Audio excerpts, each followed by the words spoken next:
Hello friends, সবাইকে আসসালামু আলাইকুম। কেমন আছেন সবাই? আমি তো মনে করছি সবাই অনেক ভালো আছেন। আমিও প্রতিবারের মতো আজকেও ভীষণ ভালো আছি। রাজশাহীর উদ্যোক্তাদের নিয়ে যে কাজগুলো দেখানোর ইচ্ছে ছিল আমার, এবং রাজশাহীর যতগুলো উদ্যোক্তা আছে তারা কি নিয়ে এগোনোর চেষ্টা করছে সেটাই আমি আজকে তুলে ধরছি। আর আজকে তো আমি আপনাকে বলেছি একটু আগে যে পুরো রসের একটা ভিডিও, এবং রসের ভিডিওর সাথে রস দিয়ে কিভাবে, খেজুরের রস দিয়ে কিভাবে গুড় তৈরি করা হয় দুই রকমের, সেটাই আজকে তুলে ধরবো, দেখাবো। সাথেই থাকুন, ভালো লাগবে। আমাদের জার্নিটা শুরু হয়েছিল একটু সকালবেলা। আমরা যাচ্ছিলাম পারিলা ইউনিয়ন, রাজশাহীর মধ্যেই পারিলা ইউনিয়ন খামারের মোড়, একজন নতুন উদ্যোক্তার গল্প শুনতে।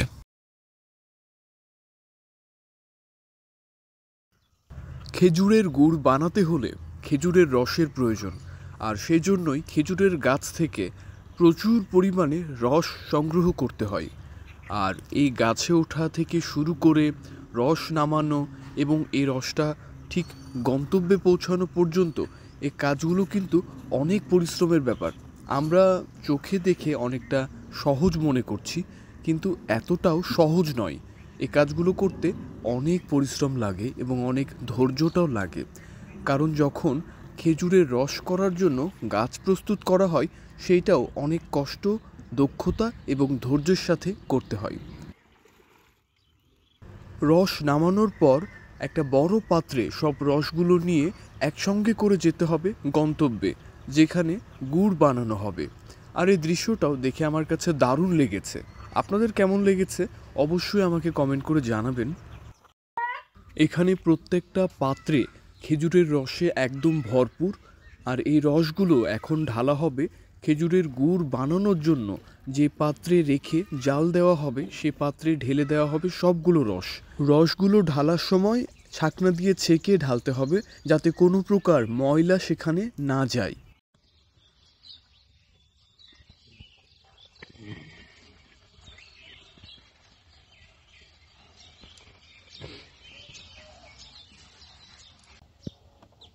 এখন শুধু ওপরের ফেনাগুলো কি তুলে ফেলে দিতে হবে? হ্যাঁ হ্যাঁ, ও একেবারে পরিষ্কার করতে হবে। আচ্ছা আবার আচ্ছা। যখন গুড় হয় সেখানে কামড়া আবার পরিষ্কার করতে হবে না দিই। আমার বাবার বাসাতেও আসলো, তাই এখানে এসে শাশুড়ি করতো, শাশুড়ি থেকে শিখেছি। আপু আসসালামু আলাইকুম, কেমন আছেন আপনি? এই তো আলহামদুলিল্লাহ ভালো আছি। আপনি কেমন আছেন? আমি অনেক ভালো আছি।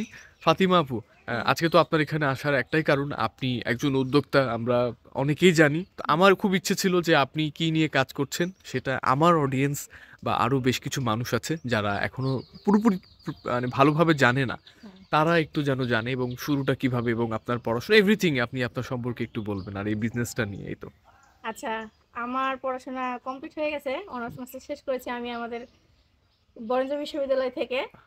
তো আমাদের এই ব্যবসা যেটা দেখছেন যে গুড় আর কি, অথেন্টিক গুড় নিয়ে আমরা কাজ করছি। তো আমাদের ফ্যামিলিগতভাবে এটা নিয়ে অনেক আগে থেকে গুড় করে আর কি, কিন্তু এভাবে অনলাইনে যে মানুষকে দেখানো বিক্রি করার এই বিষয়টা টেন্ডেন্সি ছিল না। কিন্তু এবার আমাদের মাঝখানে 4-5 বছরের মতো গুড় করা বন্ধ ছিল। তো আব্বা এবার বলতেছিল যে কিছু গুড় এবার করি, তো কিছু গাছ মানুষের থেকে নিয়েছে, মানে টেন্ডার আর কি।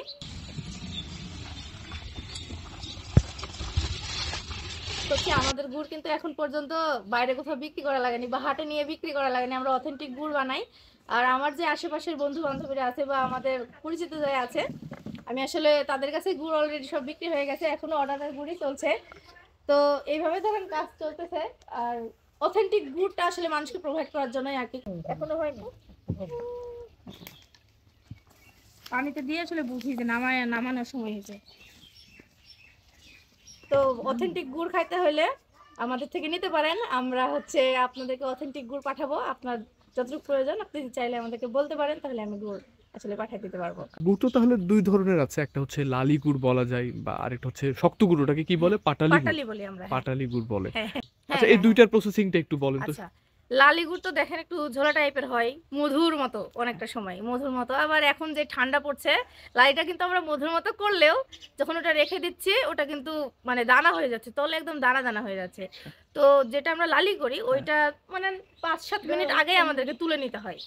ওইটা একটু লালি যখন একটু রস রসই থাকে তখন আমরা নামাই নিই, নামাই নেওয়ার পরে যখন একটু প্রসেসিং করি বা একটু বীজ টিজ দিই তাহলে ওইটা নরম থাকে। কিন্তু যখন আমরা পাটালি গুড় করবো তখন আরেকটু প্রসেসিং করতে হবে, বেশিক্ষণ জাল দিতে হবে। যখন দেখা যায় যে হচ্ছে একটু বেশি ইয়া হয়ে গেছে, ঘন হয়ে গেছে, তখন আমরা নামাই। তখন ওই জিনিসটাকে যখন আমরা পাটালি করতে চাই তখন একটা প্রসেসিং করা লাগে, সেটা হচ্ছে গুড় ডলে ডলে সাদা করতে হয়, ওটাকে আমরা বীজ বলি। ওই বীজটা যখন আমরা গুড়ের সাথে মিশাই তখন ওইটা দানা হয়ে যায়, দিয়ে ওইটা যখন আমরা যে বাসনে রাখি ওইটার মতো শেপ নিয়ে নেই আর কি, এটাকে পাটালি বলি আমরা। এটা বিভিন্ন রকমের এখন শেপ করেই মানুষ করছে।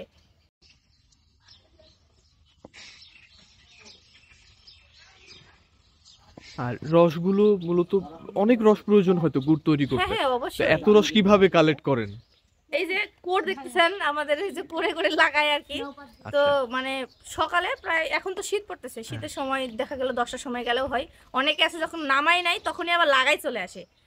এই ক্ষেত্রে রস নষ্ট হয় না, কিন্তু যখন একটু দুপুরে গরম পড়ে ওই সময় যদি সকাল সকাল লাগাই তাহলে দেখা যায় যে রস অনেক সময় নষ্ট হয়ে যায়, যে 24 ঘন্টা যখন থাকে তখন নষ্ট হয়ে যেতে পারে। তখন যখন মানে গরম পড়ে তখন বিকেলের দিকে গাছ লাগালে সব থেকে বেশি ভালো হয় আর কি। আর তো সকালবেলা ঘুম থেকে উঠে যায় নিয়ে আসা লাগে, নামাই নিয়ে আসা লাগে আর কি। আর ওই যে রসের মানে খেজুরের গাছগুলো টেন্ডার নেওয়ার ব্যাপারে একটু কথা টেন্ডার নেওয়ার বলছিলেন। ব্যাপার, যখন আমরা টেন্ডার নিই বলতে যাই আসলে গাছের মালিক, হুম। তাকে গাছ প্রতি টাকা দেওয়া লাগে, ধরেন 30টা গাছে 3000 4000 এরকম ভাবে। আর হচ্ছে বছর শেষে ওদেরকে ধরেন কিছু গুড় দিতে হয়, যে 5 কেজি 7 কেজি গুড় তোমাকে দিব, এরকম খাওয়ার জন্য আর কি, নিজেদের গাছ গুড় খাবে বুঝতে এই পেরেছি, হ্যাঁ এটা তো এভাবে আর কি। গুড়ের কালার চলে এসেছে, বলা যেতে পারে এটাকে আরো এইভাবে নাড়তে নাড়তে আস্তে আস্তে আর একটু ঘন হয়ে যাবে, বা এটা আর কিছুক্ষণের মধ্যে ঢেলে নেওয়া হবে। এটার কতক্ষণ লাগবে আন্টি তৈরি করতে? আর বেশিক্ষণ লাগবে না, এই হইতে এখনো 20 মিনিট এরকম হয়। আচ্ছা, আর 20 মিনিট, তারপরে এটা ঢেলে নেওয়া হবে। এটা পাটালি গুড় বলে। আপু তাহলে আজকে কয় কেজি গুড় হবে এখানে? আজকে মোটামুটি 7 থেকে 8 কেজির মতো গুড় হবে। আচ্ছা,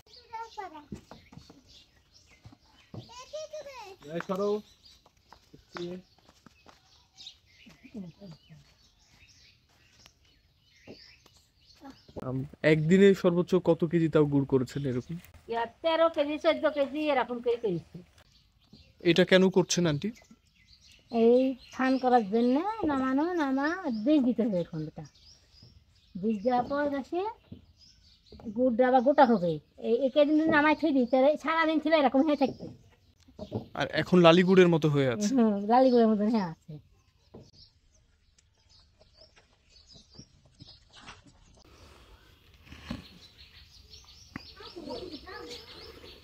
এটা হচ্ছে বীজ গুড়, বীজ গুড়। এটা আবার আলাদাই ধান।